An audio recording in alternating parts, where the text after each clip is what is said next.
La bienvenida a esta cuarta jornada de la Semana del Medio Ambiente. Hoy día nos acompaña el doctor Roberto Orellana Román con la charla Descubrimientos Occidentales en la Ciencia, una fuente inesperada de creatividad. A continuación, Jessy va a hacer una pequeña introducción del profesor, una reseña para presentar. Bueno, el doctor Roberto Orellana Román es ingeniero agrónomo con un doctorado en microbiología. Ha realizado 14 publicaciones indexadas, 3 publicaciones no indexadas y actualmente se encuentra trabajando en 2 publicaciones científicas. Es profesor del Departamento de Biología de la Facultad de Ciencias Naturales y Exactas de la Universidad de Playa Ancha y es investigador postdoctoral en el Laboratorio de Microbiología Molecular y Biotecnología Ambiental de la Universidad Técnica Federico Santa María. Además, yo soy de Ingeniería Ambiental y también me he realizado clases, así que compartimos facultad. Eso. Así que nuestro profesor va a dar inicio a la charla. Muchas gracias, Sofía. Muchas gracias, Jessica. Saludo a todos las personas que están viendo. Sería ideal que ojalá esta charla no fuera tanto como una especie de monólogo, sino más bien una conversación. Sobre todo ya que estamos un poco más tan en la tarde, un día jueves, y yo creo que nuestro cuerpo lo sabe, ¿no? Y un poco antes del partido de Chile. Entonces la idea es que en la medida que vamos interactuando, no sé, o tratando de interactuar, ustedes me vayan interrumpiendo si hay dudas, si hay preguntas, si hay reflexiones también. Déjame ver si puedo compartir pantalla. Un poco, ahí, ya. Estamos viendo, ¿no? ¿La pantalla? Sí. Sí. Sí. Ya, perfecto. Entonces, el título de la presentación, ¿no es cierto?, es Descubrimientos Accidentales de la Ciencia. ¿Ya?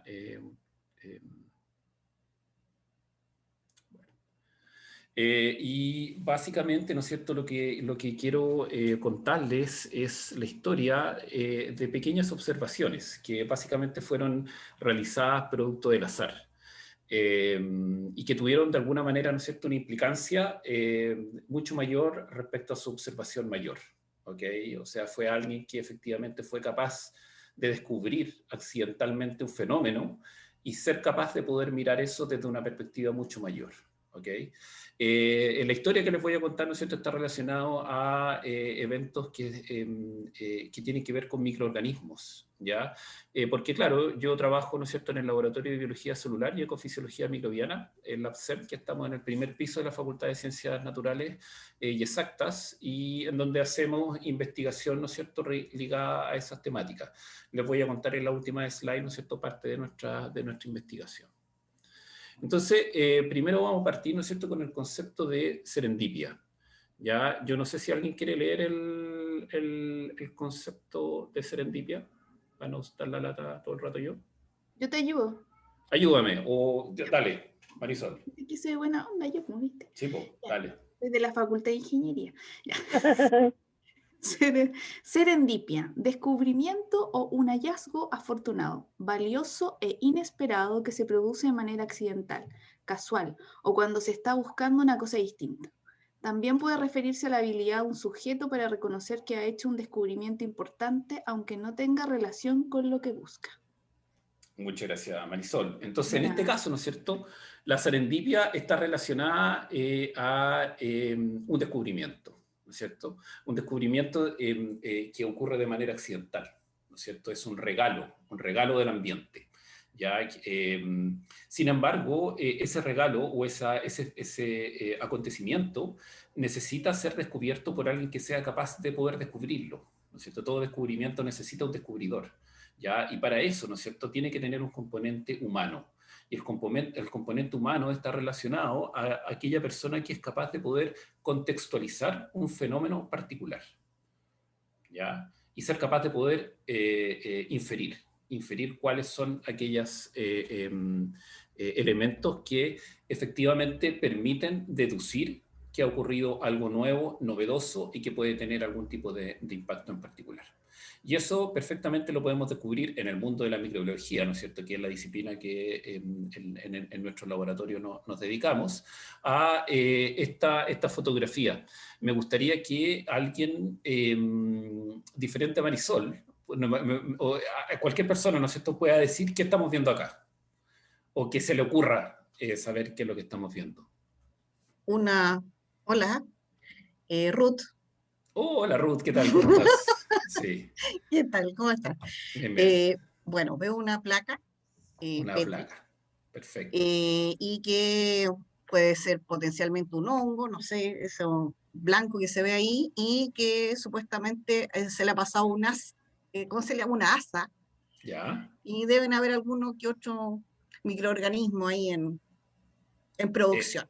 Exactamente, ¿no es cierto? Entonces lo Mm. que estamos viendo acá es una foto desde la parte superior de una placa de Petri, ¿no es cierto? Entonces una placa de Petri que tiene agar en su fondo y hay crecimiento, como muy bien dice Ruth, ¿no es cierto?, en esta parte superior de una bacteria y en la parte inferior, ¿no es cierto?, de un hongo, ¿ok? Entonces, pero existe algo acá, entre medio de los dos, ¿no? ¿Y qué es lo que existe ahí? ¿O qué es lo que vemos? ¿Qué fenómeno estamos viendo ahí? ¿O qué fenómeno podríamos nosotros inferir que ocurre?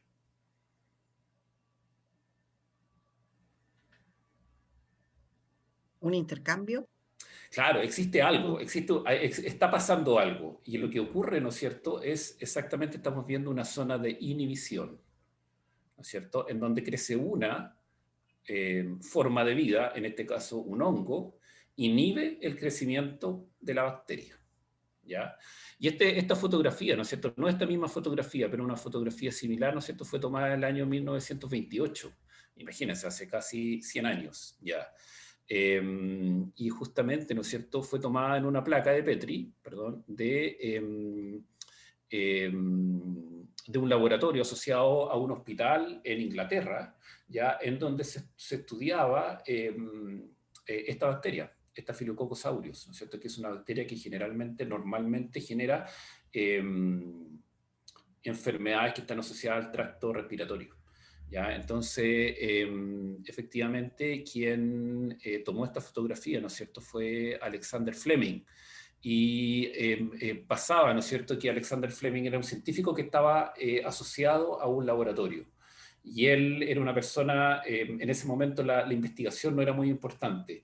Entonces, su laboratorio lo tenía en el subterráneo del hospital. ¿Ya? Entonces era básicamente un laboratorio que estaba no abandonado, pero sí muy disociado con la rutina normal, ¿no es cierto?, la rutina sanitaria que se llevaba en ese momento en todos los hospitales, y finalmente básicamente era la única persona que trabajaba en ese laboratorio. Entonces decidió un día, ¿no es cierto?, bueno, se fue de vacaciones, este hombre aparentemente, ¿no es cierto?, era un poco desordenado y por ende dejó estas placas, las olvidó, las dejó sucias, ¿no es cierto?, con crecimiento de bacterias de Staphylococcus, y se fue de vacaciones.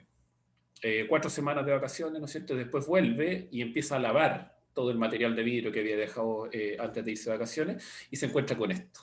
Ya se encuentra efectivamente con un crecimiento de algo exógeno que no debiera haber estado en la placa, ¿no es cierto? Después, por inferencia, ¿no es cierto?, estos son hongos que poseen esporas.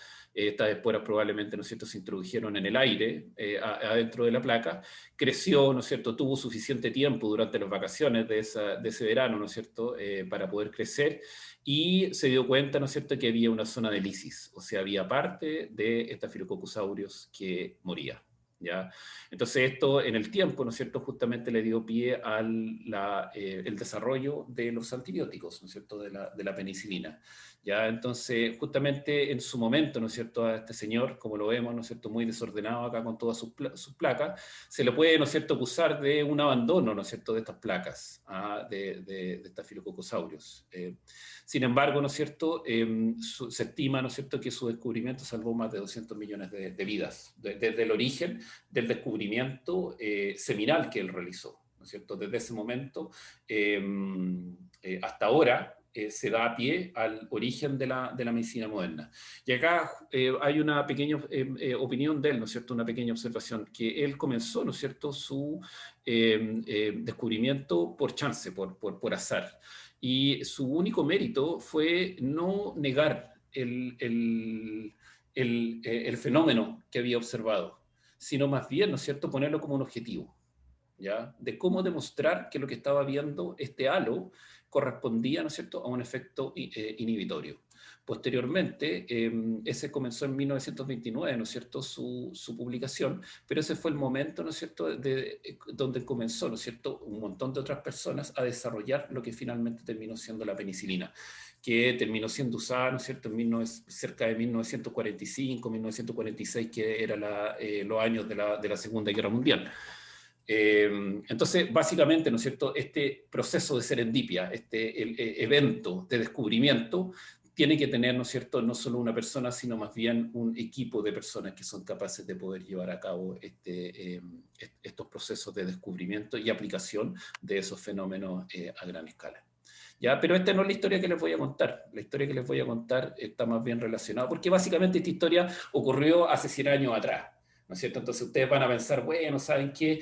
Es fácil, si hace 100 años atrás no se había descubierto nada, ¿no es cierto? No había mucho cosas que se sabían. Les voy a contar una historia mucho más reciente, ya acerca de este señor que se llama Jared Ledbetter. Es un profesor, ¿no es cierto?, de microbiología ambiental de Caltech, de la Universidad de California.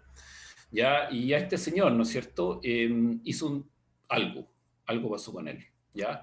Pero eso, lo que pasó con él, chuta, no sé cómo mover esto a otro lugar que no se vea. Voy a tratar de dejarlo ahí. Abajo. Sí, bueno, tratemos de dejarlo ahí. No sé si dónde está este de ahí, exacto, ya. Se le puede acusar, ¿no es cierto?, que hizo exactamente lo mismo que Alexander Fleming. Abandonó frascos y matraces sucios, ¿no es cierto?, en un lavaplatos y se fue de vacaciones por varios meses, ¿ya? Entonces la idea en esta parte de la presentación es que, bueno, acá está la fotografía, ¿no es cierto?, del desorden que él dejó. Esto efectivamente no es recomendable en ningún laboratorio y es además peligroso, ¿ya? Entonces vamos a tener una pequeña actividad acá. Vamos a hacer la pregunta, ¿no es cierto?, ¿qué pasó con Jared? ¿Ya? Y vamos a tener 4 opciones distintas. La primera de ellas, sufrió una multa por $15.000 y se le prohibió entrar de nuevo a un laboratorio, la vez que descubrió por accidente, ¿no es cierto?, que el detergente común no es capaz de hidrolizar lípidos. Y lo que le permitió, ¿no es cierto?, la generación de una nueva línea de detergentes. La C es que descubrió un nuevo tipo de metabolismo microbiano, que llevaba más de 100 años siendo investigado.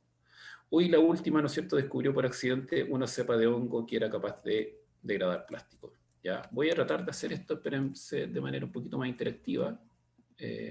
Claramente estas cosas a veces no resultan porque la primera vez que lo estoy tratando de Oye, hacer. Roberto, ¿tú Sí. quieres decir que la gente científica es desordenada y sucia?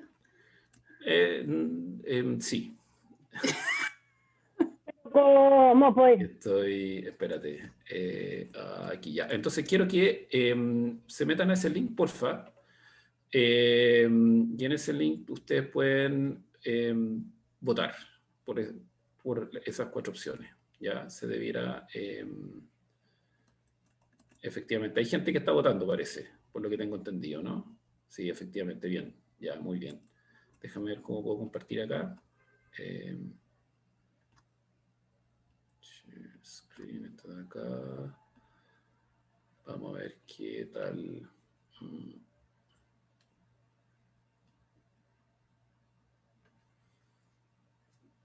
Ya, veamos. Ya votaron todo, ¿no? Bueno, si responden no voy a ver porque estoy... Son 20 personas que estamos contigo. Ya. Deberían haber 19. 15, 19, ya. 16. Estábamos. 16. Yo no supe cómo borrar los resultados que tenía cuando estaba practicando esto, pero bueno, hay como 3 votos de más, pero son todos votos distintos, así que da lo mismo. Ya, estamos con 16 Engañando votos. al público. No, Utilizando estoy solo... datos que son datos que inviables. claro, sí. Ya, perfecto. Entonces tenemos 17 personas. Vamos a ver si falta alguien más. No, yo creo que estamos con 17 personas. Entonces, de las 17 personas tenemos 50%, ¿no es cierto?, que descubrió una cepa de hongos que degrada plástico. ¿Ya? Entonces, eso se estipula que es la mayoría. ¿Ya? Entonces, ahora les voy a contar el por qué ese grupo de personas, ojo que estamos subiendo, estamos con un 52%. Ya, yo creo que ahí quedamos. ¿Por qué el 52% de nuestros participantes están errados? ¿Ya? Pero bueno, la idea es justamente esa. Entonces, claro. Vamos a partir entonces con explicar un poco cómo se mueven las cosas en la naturaleza, ¿ya? Y las cosas se mueven en la naturaleza a través de algo que se llaman ciclos biogeoquímicos, ¿ya? Que son las vías naturales, ¿no es cierto? Por la cual todos los elementos, ¿no es cierto?, esenciales para la vida se van moviendo, ¿ya? Entonces, por ejemplo, el ciclo del agua, estamos viendo acá que ocurre un proceso, ¿no es cierto?, de evaporación. Finalmente, esta se transforma, el agua, ¿no es cierto?, se moviliza en las nubes, ¿no es cierto?, zona donde hay menor temperatura. En este lugar, ¿no es cierto?, el agua se condensa, ¿no es cierto?, y comienza a fluir, ya tanto como agua superficial y agua subsuperficial y vuelve al mar. ¿Ya? Este tipo de cosas nosotros, bueno, la gente que trabaja, ¿no es cierto?, en laboratorio lo ha tratado de rescatar, ya de esta observación, ¿no es cierto?, de ciclos que ocurren en el planeta, podemos hacer pequeñas construcciones que asemejan ese tipo de ciclos, ¿ya? Y esto lo estábamos haciendo hoy día en la tarde, ¿no?, en el mismo laboratorio. En donde lo que básicamente estamos destilando agua, haciendo exactamente el mismo proceso, ¿no es cierto?, pero circunscrito, ¿no es cierto?, dentro de un sistema de destilación, ya donde tenemos agua, ¿no es cierto?, que tiene una mayor concentración de sales, ¿no es cierto?, y a través de este proceso, ¿no es cierto?, de evaporación y condensación estamos obteniendo agua sin esa cosa, con una mucho menor concentración de sales. ¿Ya? Esto mismo, ¿no es cierto?, ocurre a través de con otros elementos, ¿ya? Uno de ellos, ¿no es cierto? Sí. Perdón, tú estás en la pantalla, se ve el Mentimeter con el resultado. Yo estoy presentando, qué horroroso. Ya, sorry, gracias. Tienes que retroceder. No, pero espérate, me perdí completamente. Ya, espérate. ¿Se ve algo ahora? No, no se ve nada. No, tenés que dejar de compartir Sí, pantalla y voy a vuelves a dejar de compartir tu compartir. presentación. Gracias. Espérate. Es que lo oculté acá, ¿cachai? Entonces...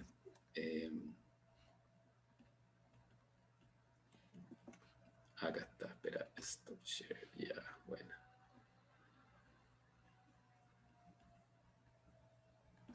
¿Estamos bien ahí o no?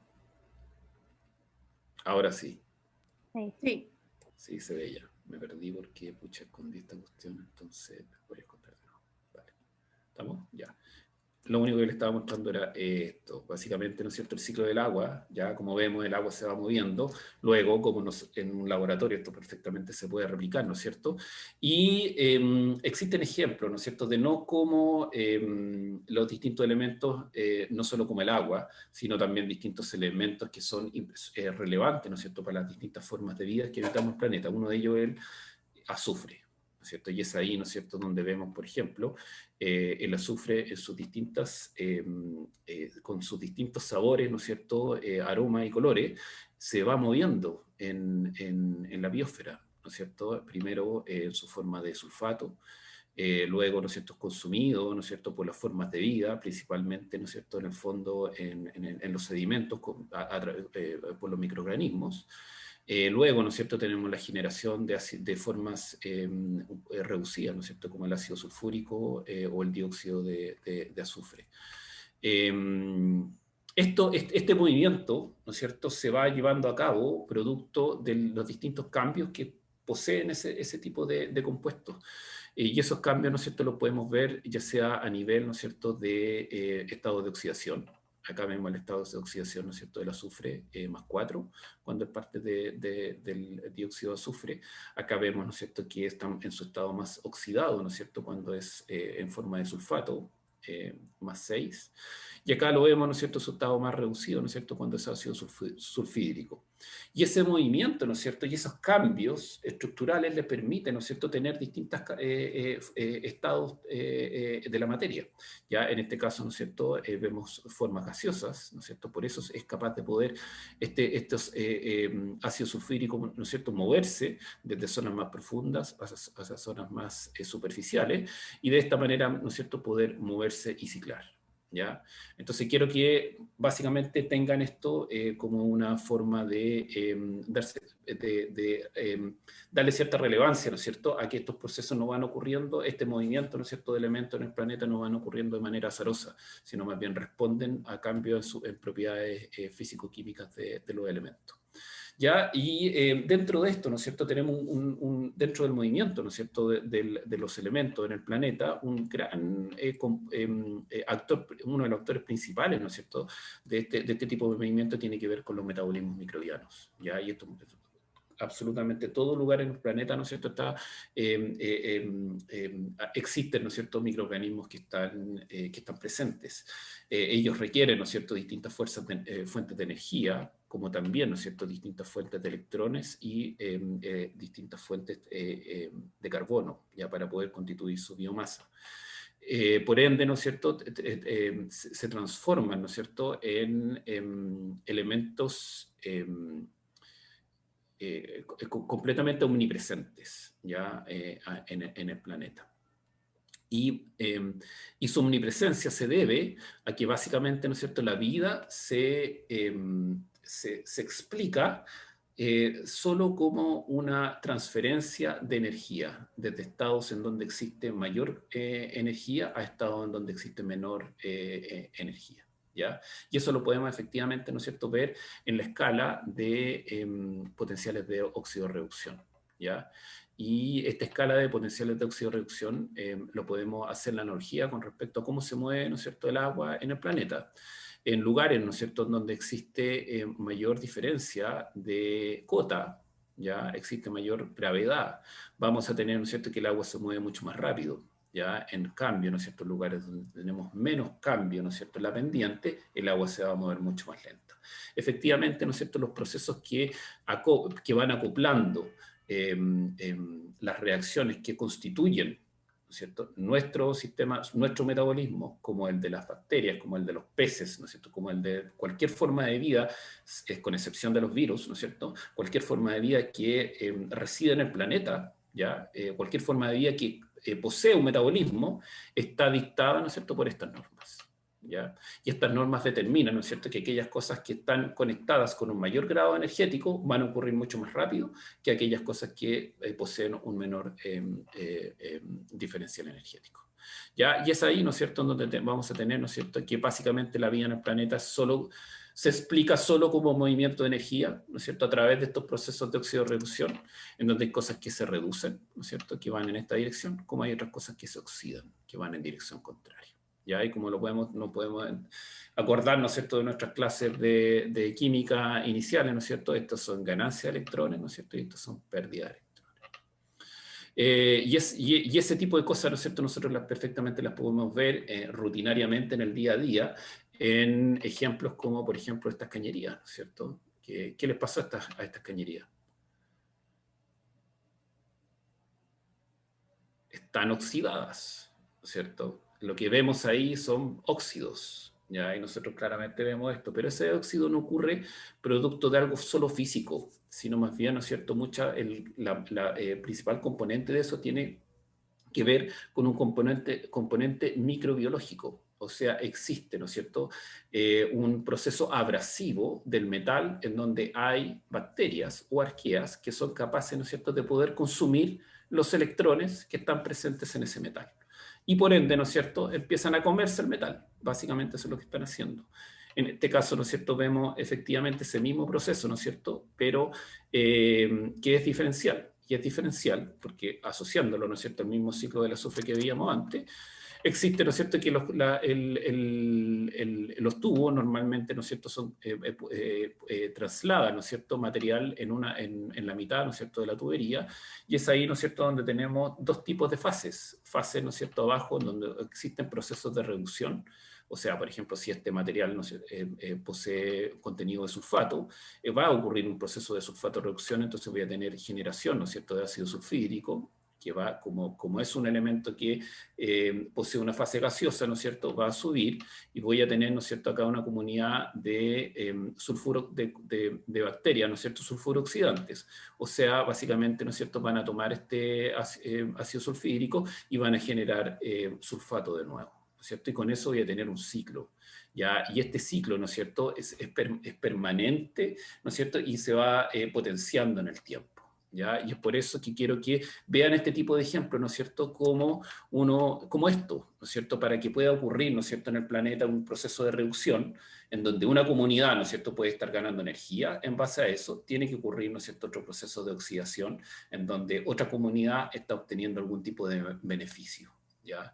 Y eso perfectamente lo podemos asociar a esto, ¿no es cierto?, para que un proceso de reducción ocurra, un proceso de oxidación también debe ocurrir, ¿ya? Entonces, este es como una especie como de yin y yang, ¿no es cierto? Una cosa es necesariamente la complementaria de la otra, ¿ya?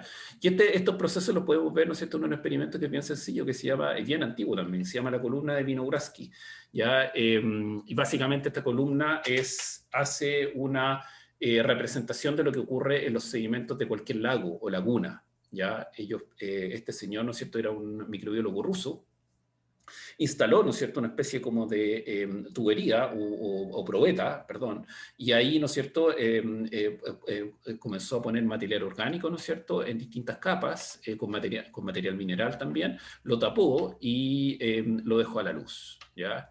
¿Y qué es lo que vemos acá? Esto es una columna que puede tener, por ejemplo, 3 o 4 semanas. ¿Qué estamos viendo acá en esta columna? ¿Alguien quiere aventurarse? No, decirme nomás, vemos distintos colores, ya, eso puede ser una observación. ¿Alguien quiere decir algo al respecto? Distintos microorganismos asociados a esos colores. Exactamente, ya. Entonces vemos primero distintos colores, ¿no es cierto? Y entonces también inferimos, ¿no es cierto?, que hay distintos microorganismos y por ende, ¿no es cierto?, como hay distintos microorganismos, también podrían haber distintos procesos. ¿Ya? Entonces, por ejemplo, en la parte de acá arriba, ¿no es cierto?, inferimos que pueden haber procesos fotosintéticos, ¿ya? Porque hay color verde y el color verde está asociado, ¿no es cierto?, a la clorofila. Acá, ¿no es cierto?, vemos otro tipo de coloraciones, ¿ya? En el fondo, ¿no es cierto?, vemos un negro, ¿no? Entonces, que está asociado a procesos de reducción. ¿Ya? Y efectivamente, ¿no es cierto?, corresponden a los distintos procesos, ¿no es cierto?, que de manera que se comienzan a zonificar. ¿Ya? Y es muy bonito este experimento porque justamente hace una representación de lo que podemos encontrar en cualquier sedimento, como les comentaba, en una laguna. Cierto tipo de procesos en la superficie, ¿no es cierto?, en ciertas condiciones, por ejemplo, en este caso tenemos luz, ¿no es cierto?, tenemos oxígeno también, difusión de oxígeno, y en este fondo, ¿no es cierto?, tenemos otro tipo ¿cómo se llama?, de proceso, ¿ya? Entonces, este tipo de experimentos sencillos, ¿no es cierto?, nos explican grandes procesos que ocurren a nivel planetario, ¿ya? Y esa zonificación la podemos observar acá. Estos son aquellos procesos de reducción en donde utilizan, ¿no es cierto?, este tipo de elementos como aceptor de electrones. ¿Ya? Acá tenemos, por ejemplo, la respiración aerobia y tiene su contraparte, ¿no es cierto?, como el proceso oxidativo, ¿no es cierto?, como la fotosíntesis. Ya acá tenemos la nitratorreducción, en cambio, versus la nitrificación. Y así, ¿no es cierto?, tenemos procesos de reducción tanto de metales, ¿no es cierto?, como el manganeso, como del fierro, como procesos de oxidación de ambos metales, ¿ya? Luego tenemos procesos de ciclaje tanto de sulfato, como ya lo pudimos ver, y finalmente con el CO2, ¿no?, la metanogénesis y la metanoxidación. Y cada uno de estos procesos, ¿no es cierto?, o casi cada uno de estos procesos ocurren mediados por microorganismos, ¿ya? Y es ahí, ¿no es cierto?, donde ustedes pueden ver acá el título, ¿no es cierto?, de esta slide. Acá tenemos los distintos procesos geoquímicos, ¿ya?, que se describen, ¿no es cierto?, en el planeta, y acá tenemos los distintos procesos biogeoquímicos, ¿ok? O sea, tenemos un componente biológico importante, ¿ya?, que es trascendente en la cantidad de elementos que son ciclados a nivel de presupuesto, ¿no es cierto?, energético que se lleva a cabo en nuestro planeta, ¿ya? Entonces ahí, ¿no es cierto?, en donde tenemos distintos ejemplares, por ejemplo, en la respiración aerobia, por ejemplo, en los suelos, está lleno de pseudomonas, ¿no es cierto? Aquí podemos ver una fotografía de SEM, ¿no es cierto?, de microscopía electrónica de barrido. Acá tenemos también en nitrato de reducción, ¿no es cierto?, estenotrofomonas, ¿no es cierto? En manganeso y ferroreducción podemos tener el ejemplo de la Geobacter, que son estas que están acá, ¿no es cierto?, pegado a estos metales, que son, imagínense, son trozos, ¿no es cierto?, de metal, insolubles que son más grandes incluso que sus células. ¿Ya? Entonces GeoVaster tiene la tremenda misión, ¿no es cierto?, de tener que entregar electrones, o sea, respirar, ¿no es cierto?, en cosas que son insolubles.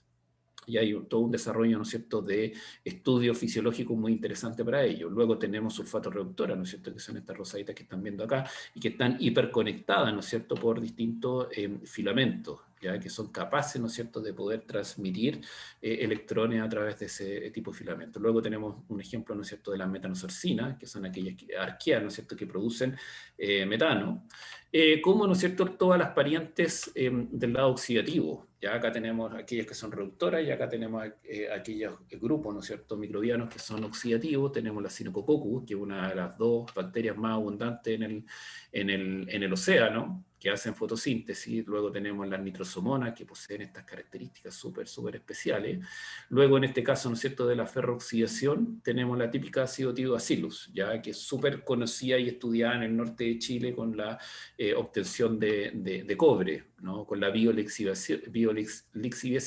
Y es por eso, ¿no es cierto?, que tiene todo este tipo de acumulación, ¿no es cierto?, de distintos metales. En esta foto, ¿no es cierto?, hay arsénico acumulado, ¿ya? O sea, son bacterias que realmente hacen una vida en donde el nivel energético es súper bajo. Entonces tienen una serie, ¿no es cierto?, de artilugios y capacidades, ¿no es cierto?, para poder sobreponerse a esas condiciones que son súper particulares. Luego, en sulfuro-oxidación, ¿no es cierto?, tenemos estas bellatoas, ¿no es cierto?, que son estas bacterias filamentosas, ¿no es cierto?, muy largas, que parecen una especie como de pelusa. Incluso se pueden ver a veces. Y finalmente, ¿no es cierto?, tenemos en metanoxidación, ¿no es cierto?, este grupito de bacterias que son capaces de poder oxidar metano en ausencia de oxígeno, ¿ya? Entonces, justamente existen esta especie de cúmulos, ¿no es cierto?, donde están estrechamente relacionadas, ¿no es cierto?, a otro tipo de bacterias, ¿ya? Pero esta foto, ¿no es cierto?, está completa, se ve casi completa, ¿no es cierto?, porque nos falta algo, ¿ya? Y lo que nos falta, ¿no es cierto?, es la manganeso oxidación, ¿ya? Y efectivamente, ¿no es cierto?, en este momento es donde podemos partir y recordar qué pasó con este caballero, ¿ya?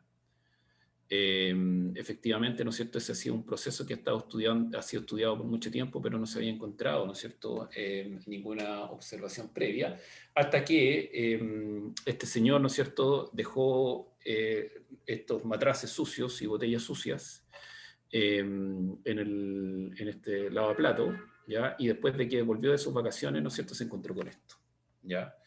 Y lo que ustedes están viendo, ¿no es cierto?, en el día cero, ¿no es cierto?, en el matraz de la izquierda, es una sustancia lechosa, ¿ya? Es un matraz, ¿no es cierto?, con un medio de cultivo que contiene manganeso, ¿ya? Brillante, esta sustancia como una especie de leche, ¿no es cierto?, y que no contiene bacterias, ¿ya? No estamos viendo efectivamente que no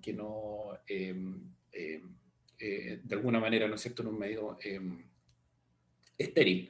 Sin embargo, ¿no es cierto?, después de haber abandonado, ¿no es cierto?, eso en el lavaplato, se encuentra, ¿no es cierto?, con una sustancia completamente negra, ¿ya? Y vemos, ¿no es cierto?, que es exactamente lo mismo, pero en este caso contiene ciertas bacterias, ¿ya? Y este matraz contiene estos óxidos, ¿no es cierto?, oscuros que están adheridos. Por eso justamente existe un material precipitado acá en el fondo, ya después de ese tiempo. Cuando vio esto, ¿no es cierto?, claramente pensó que algo había ocurrido, ¿no es cierto?, y empezó a tirar un poco la línea para ver qué podía obtener desde acá. ¿Ya? Es ahí, ¿no es cierto?, donde está la primera observación. ¿Qué fenómenos estoy observando? ¿Ya? Luego viene la confesión, ¿no es cierto?, si ustedes pueden ver, ¿no es cierto?, en el artículo que publicó y que fue portada, ¿no es cierto?, en la revista Nature. O sea, estamos hablando de una de las dos revistas más importantes. Esto fue el año pasado, el 2020. Vemos la confesión, ¿no es cierto?, en material y método, ¿no es cierto?, nos dice cómo se obtuvo... se obtuvieron, ¿no es cierto?, los microorganismos que eran capaces, ¿no es cierto?, de poder generar este sistema nodular que vemos acá en la portada.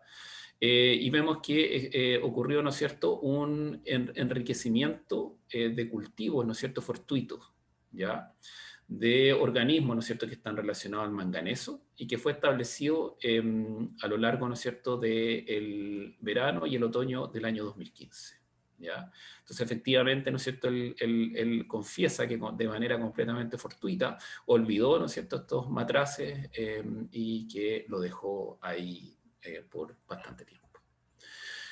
Esto es efectivamente, ¿no es cierto?, parte de los nódulos que él observó, ¿ya? Y como ustedes están viendo, ¿no es cierto?, esto es un agar, ¿no es cierto?, que contenía exactamente la misma sustancia, esta sustancia blanca, es una especie, ¿no es cierto?, muy parecido a lo que ustedes están viendo acá, pero en la parte en donde existe, ¿no es cierto?, oxígeno, en la parte superior, estamos viendo que existe también un precipitado, ¿no es cierto?, de ese tipo de sustancias, ¿no? Que son formas, ¿no es cierto?, diferentes de manganeso que son muy distintas a estas de acá, ¿ya? Ahora, lo particular, ¿no es cierto?, y esto sacó muestras, ¿no es cierto?, de estas cosas y la empezó a mirar al microscopio. Ya, esto es una fotografía, ¿no es cierto?, solo con una lupa, pero pasó, ¿no es cierto?, a poder hacer observaciones a microscopía electrónica, y esto es lo que estamos viendo acá. ¿No es cierto?, verdaderos nódulos, ¿no es cierto?, pelotitas que tenían algún tipo, ¿no es cierto?, de configuración concéntrica, ¿ya?, en donde ciertas formas, ¿no es cierto?, de manganeso quedaban en su exterior y otras formas, ¿no es cierto?, con algo un poco más distinto quedaba en sus partes más internas, ¿no es cierto? Y entonces ahí fue dándose cuenta que esto era importante, que de alguna manera existía algo que no era completamente azaroso, sino había un proceso, un fenómeno probablemente microbiológico que estaba asociado a este proceso de formación de estos nódulos. Y es ahí, ¿no es cierto?, donde él hace ese descubrimiento, se presenta, ¿no es cierto?, intuye, ¿no es cierto?, que existe algo, es capaz de poder generar, ¿no es cierto?, observaciones, ya sea microscópicas, como también usando tecnología, ¿no es cierto?, de secuenciación masiva, para poder descubrir qué es lo que hay, ¿ya? En ese sentido, ¿no es cierto?, ese descubrimiento principalmente está basado, ¿no es cierto?, en esto, en lo que estamos viendo acá. Estos nódulos, ya, como ustedes pueden ver, la misma fotografía que veíamos antes, poseen formas, ¿no es cierto?, óxidos, ¿no es cierto?, que están en su forma exterior, pero en su parte interna, ya, existe algo que no es tan sólido, ¿no? Y efectivamente lo que estamos viendo acá corresponde a bacterias.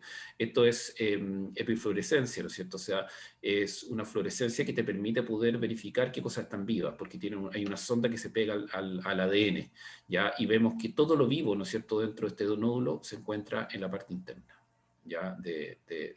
Y eso correspondía en ese minuto a algo desconocido. No sabía si eran bacterias, no sabían si eran hongos, no sabían qué era, ¿ya? Y en ese momento también, ¿no es cierto?, empiezan a haber experimentos, y esos experimentos están relacionados, ¿no es cierto?, a poder determinar, primero medir en términos de producto, ¿no es cierto?, de este proceso de oxidación. Acá tenemos, ¿no es cierto?, las tasas, la concentración, ¿no es cierto?, de óxidos de manganeso que se fueron encontrando a lo largo de las incubaciones. Ustedes pueden ver, ¿no es cierto?, que en la medida que pasa más tiempo hay más óxido de manganeso producido, y finalmente, ¿no es cierto?, también un conteo de biomasa, ya cuántas células, ¿no es cierto?, hay a lo largo del tiempo, y vemos que existen correlaciones de número de células que van creciendo y correlaciones de óxido de manganeso, que es el subproducto de ese crecimiento. ¿Ya? Y es ahí, ¿no es cierto?, donde efectivamente tenemos procesos, ¿no es cierto?, teóricos que permitirían dejar muy poquita energía, ¿no es cierto?, disponibles para el crecimiento. Pero como justamente les había comentado antes, ¿no es cierto?, los microorganismos son capaces de tener flexibilidad metabólica para poder tener un montón de artilugios distintos y ser capaces de poder abordar esos gaps energéticos, ¿ya?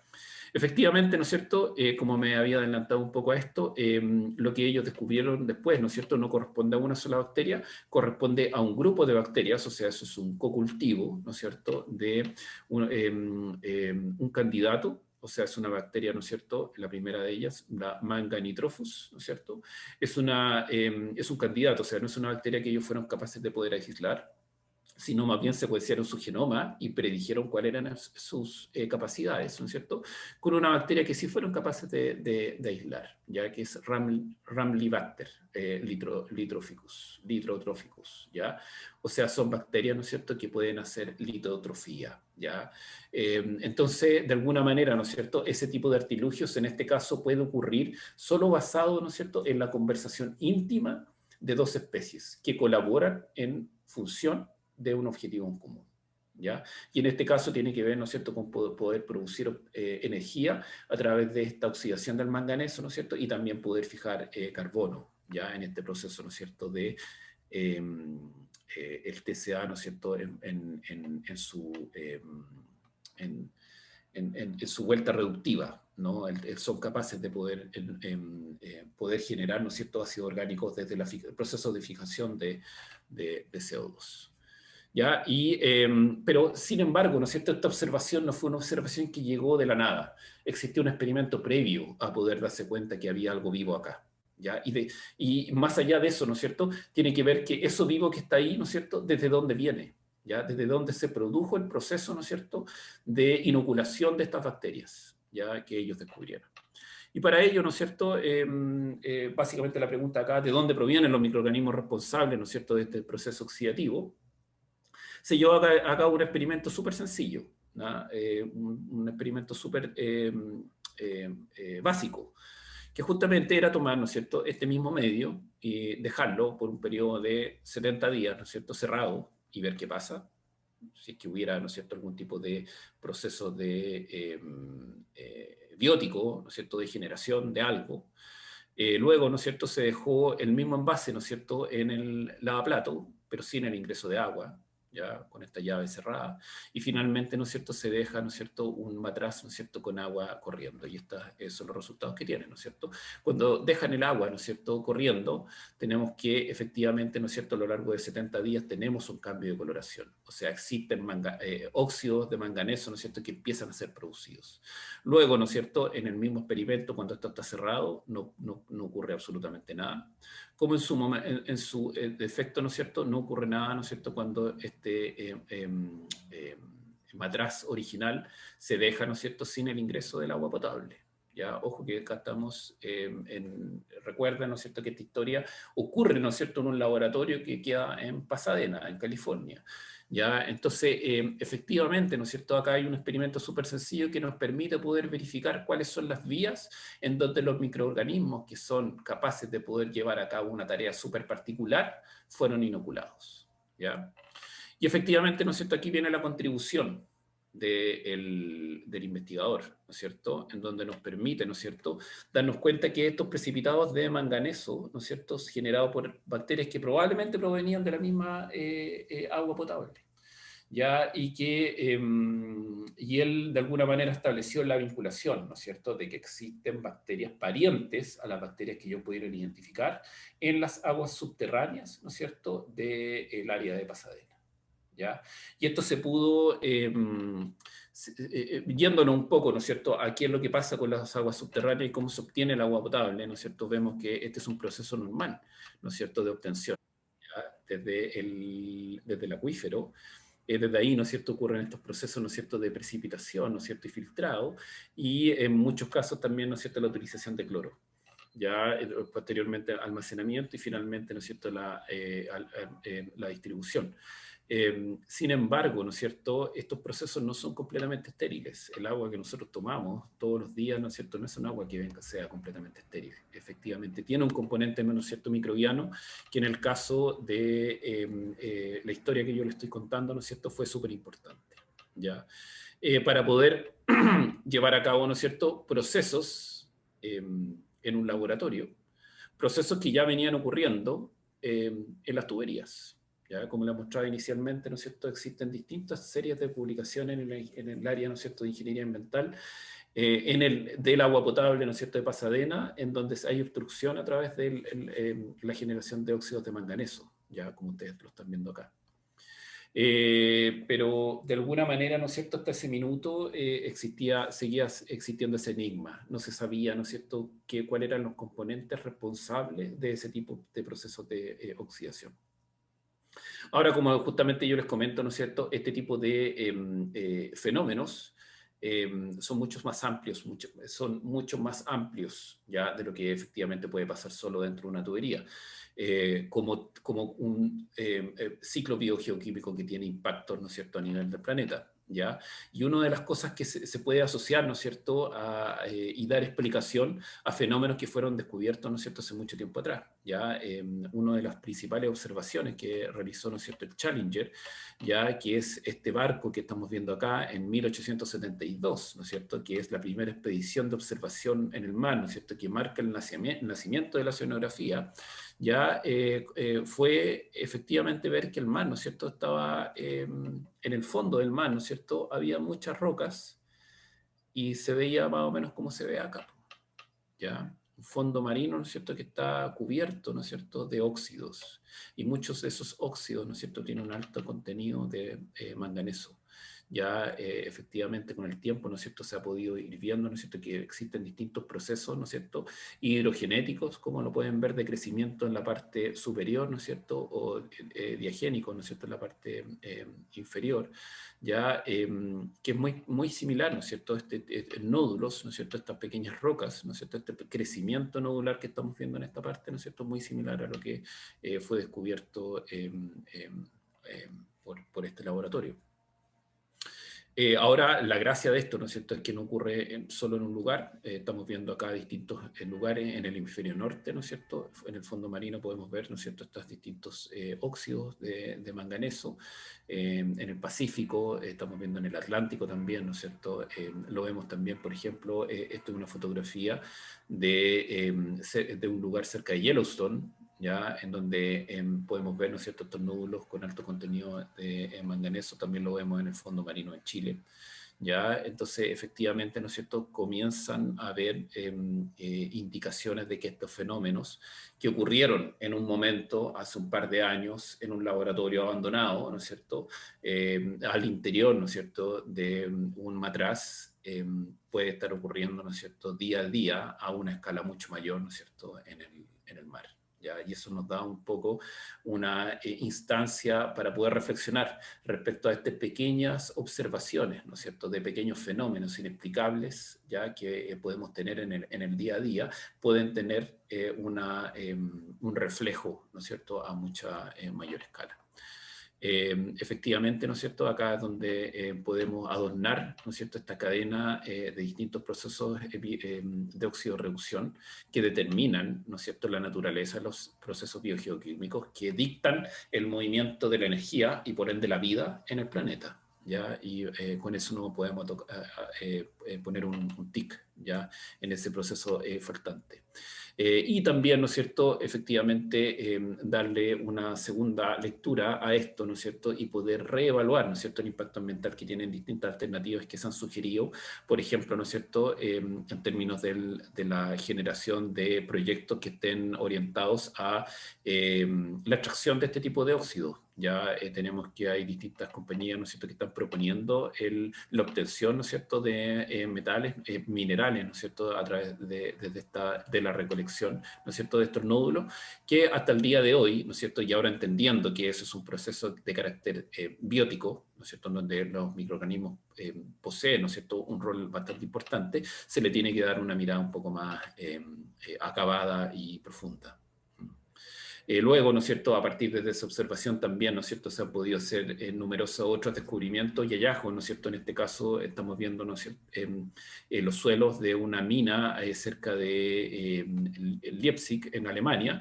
Ustedes pueden ver, ¿no es cierto?, que las zonas cercanas a las zonas reducidas existe, ¿no es cierto?, esta capa un poco más oscura en donde hay un alto contenido de óxidos de manganeso, ¿ya? Y desde ahí también, ¿no es cierto?, se aislaron estas bacterias que ustedes pueden ver, ¿no es cierto?, tienen esa coloración negra, producto de los óxidos de manganeso que son capaces de poder generar, ¿ya?, y poder producir como parte constitutiva de su colonia. Nada, pues darle un poco este ejemplo de un evento, ¿no es cierto?, de serendipia que efectivamente es reflejo de algo muy similar, ¿no es cierto?, que dio pie al desarrollo de antibióticos hace cerca de 100 años atrás ya, pero que efectivamente parte, ¿no es cierto?, desde lo mismo, desde una observación producto de un desorden, ¿no es cierto?, de algo que no siguió, ¿no es cierto?, la historia normal, pero que fue parte, ¿no es cierto?, constitutiva de una persona que fue capaz de poder empezar a plantear experimentos e hipótesis que le daban cierta explicación a esta observación que efectivamente tiene un impacto a nivel global.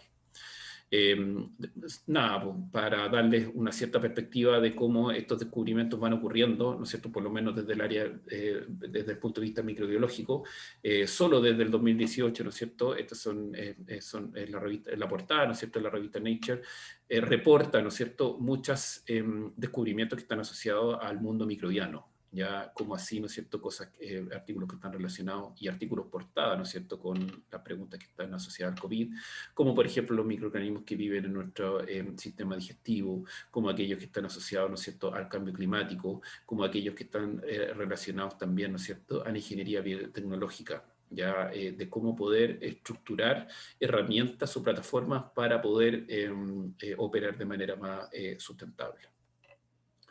Nada, pues, los últimos slides solo para explicar, ¿no es cierto?, de básicamente qué es lo que nosotros hacemos en el laboratorio de biología celular y ecofisiología.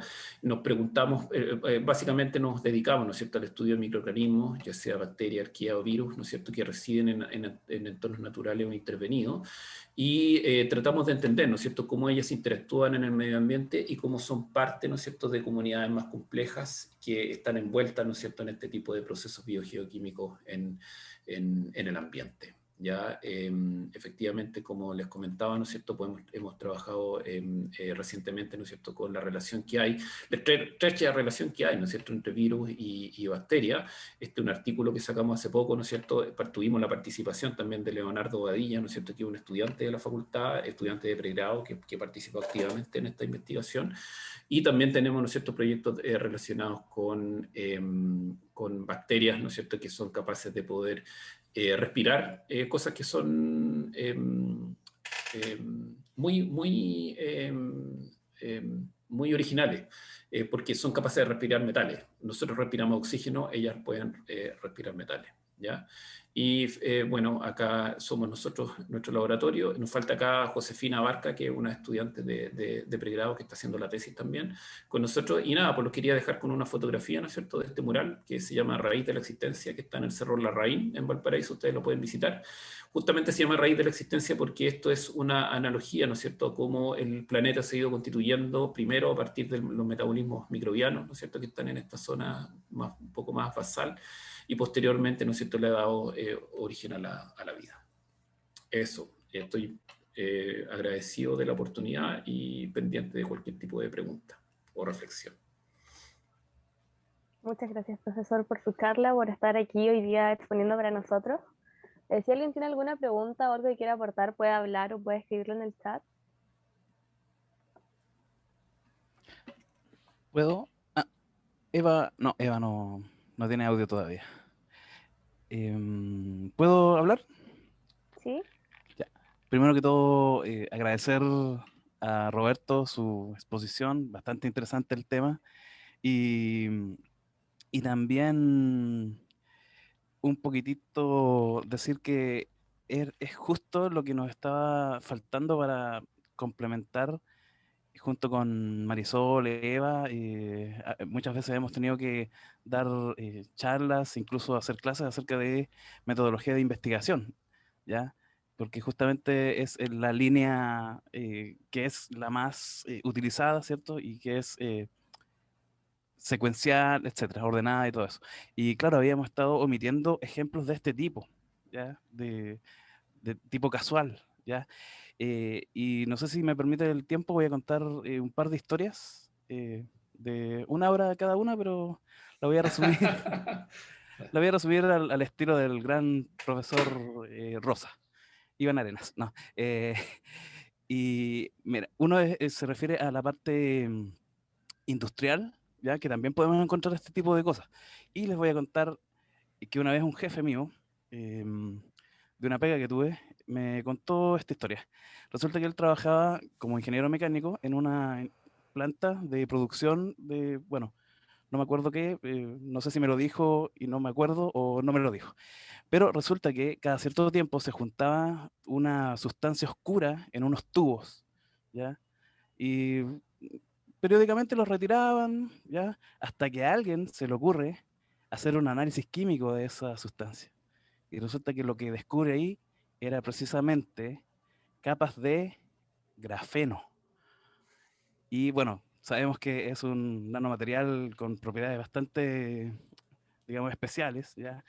Y resultó ser que ese grafeno, lógicamente, era más valioso de producir que lo que producía la misma planta para vender. Entonces cambió el rubro y fue un descubrimiento y, bueno, refinaron ese proceso, lógicamente, pero también se da en la parte industrial.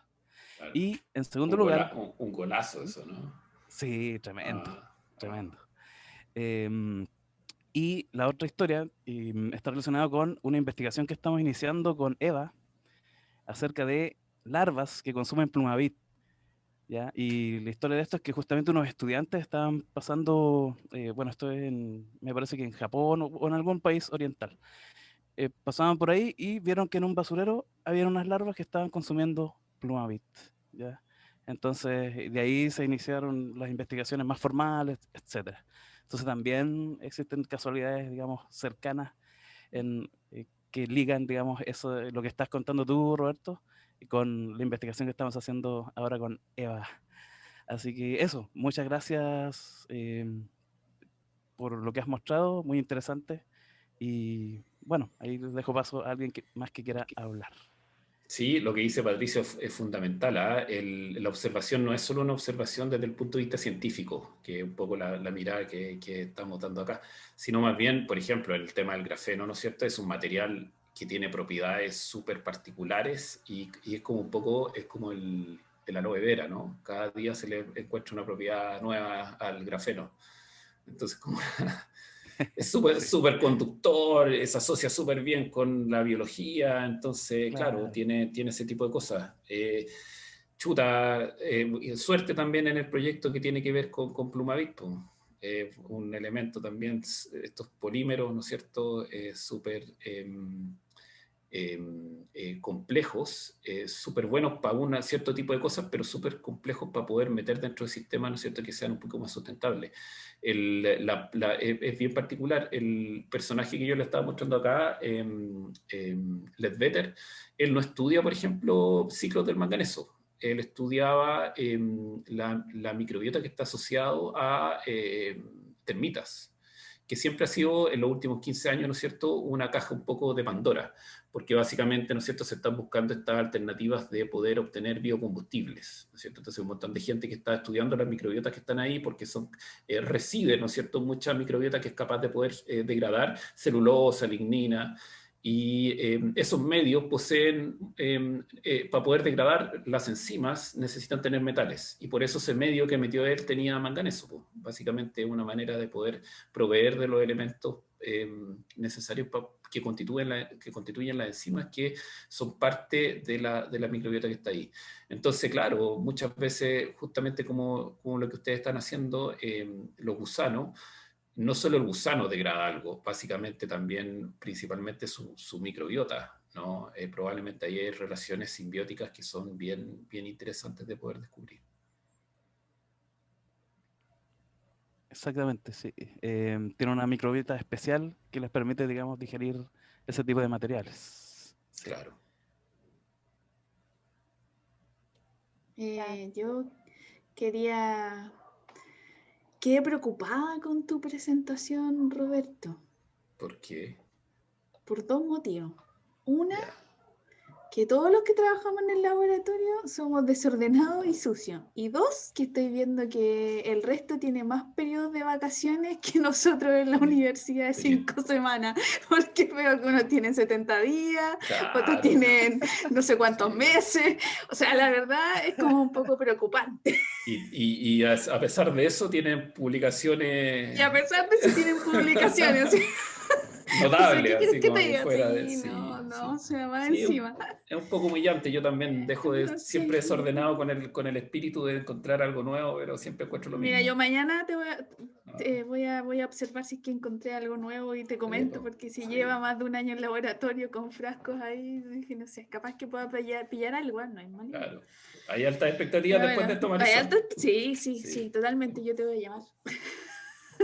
Ya, así que eso, ¿no? Súper buena tu presentación y claro, lo que dice Patricio es verdad, porque también hay otro en la parte industrial o en áreas que son distintas, se pillan también esta serendipia, ¿ya? Y es bastante, no sé si tan común, pero claro, hoy en día también existen medios para poder detectarla, que eso es primordial, que antes no existía. Entonces eso también permite darte cuenta de eso nuevo que está en la naturaleza, y que de repente aparecen, ¿ya? Entonces la detección también es importante, la instrumentalización para poder detectarla es interesante, y hay harta tecnología, así que no. Muchas gracias por la presentación, muy interesante.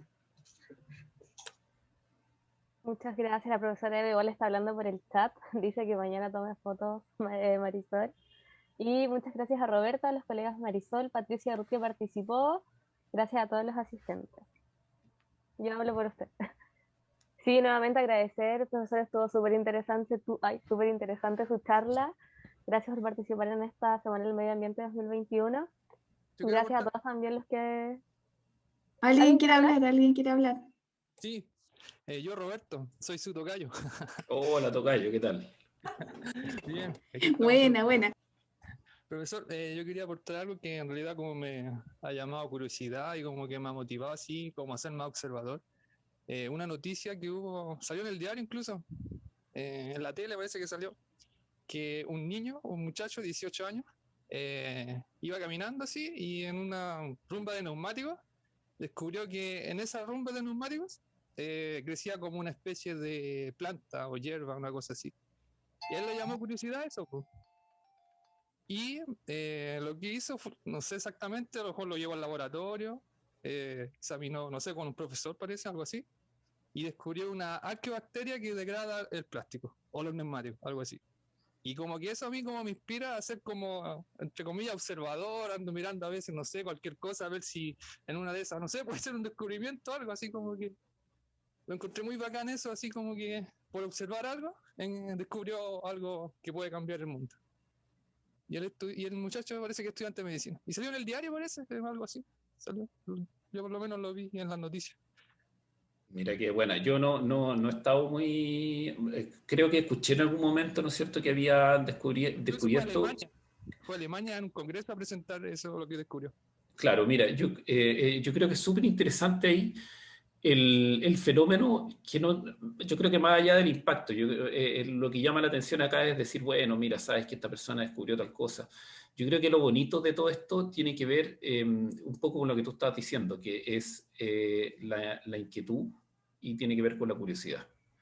Yo creo que justamente observar algo, ¿no es cierto? Ser curioso al respecto, independiente que tenga un impacto global, local, pero lo más importante es el impacto personal, ¿no es cierto? De la persona, de cómo es capaz de poder, ¿no es cierto?, hurgar en un fenómeno en particular, ¿no es cierto? Y claro, pues, creo yo haber escuchado algo al respecto. Hay varias bacterias que son capaces de poder degradar compuestos muy recalcitrantes, como por ejemplo el gaucho del neumático, que es una cuestión dura, ¿no es cierto? ¿Quién se puede comer eso?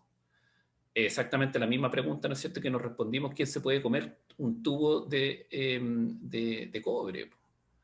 O quién se puede, es lo mismo que nosotros vemos, ¿no es cierto?, cuando caminamos en Avenida España, esos cementos, ¿no?, con esos metales salidos. Eso principalmente, ¿no es cierto?, no solo está siendo corroído por el ambiente, por algo abiótico, sino también, ¿no es cierto?, por comunidades microbianas que van creciendo ahí y que son capaces de poder ganar energía aparte de ese proceso.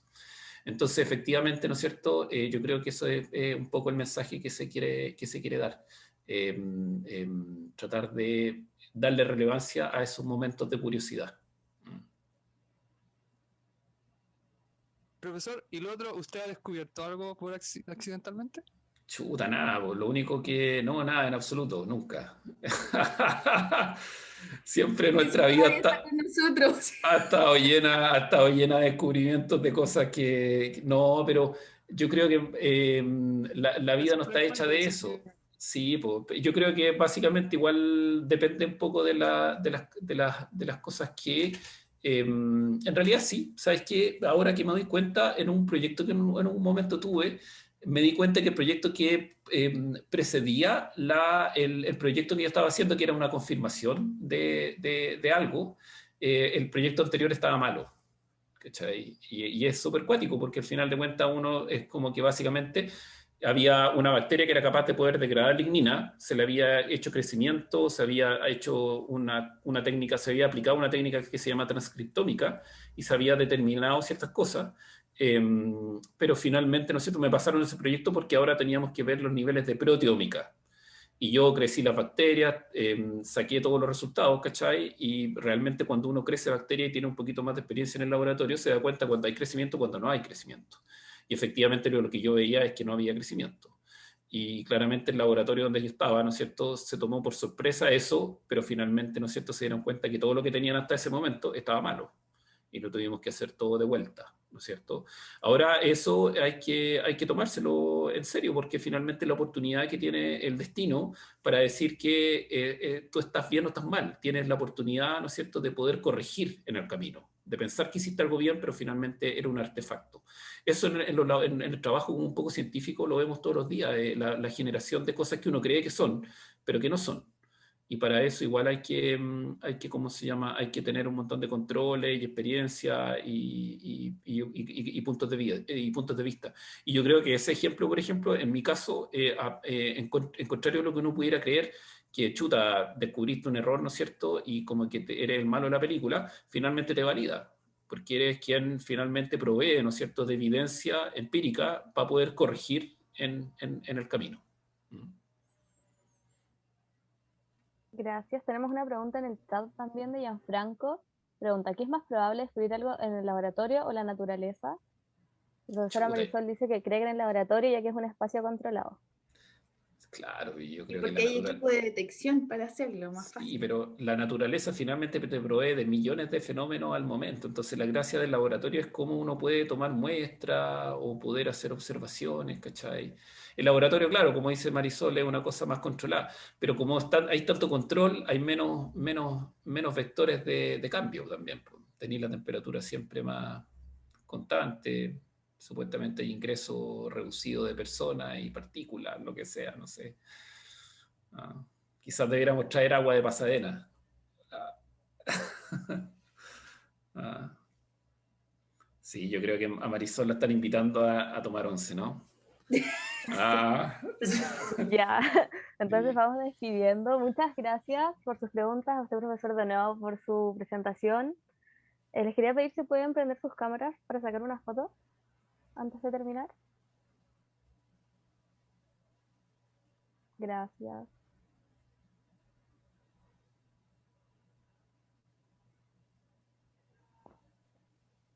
Ya. Hola, hola Ruth, hola Gabriela, Gianfranco, Ignacio, ay, qué gusto de ver a los estudiantes. Ya, entonces vamos con la foto.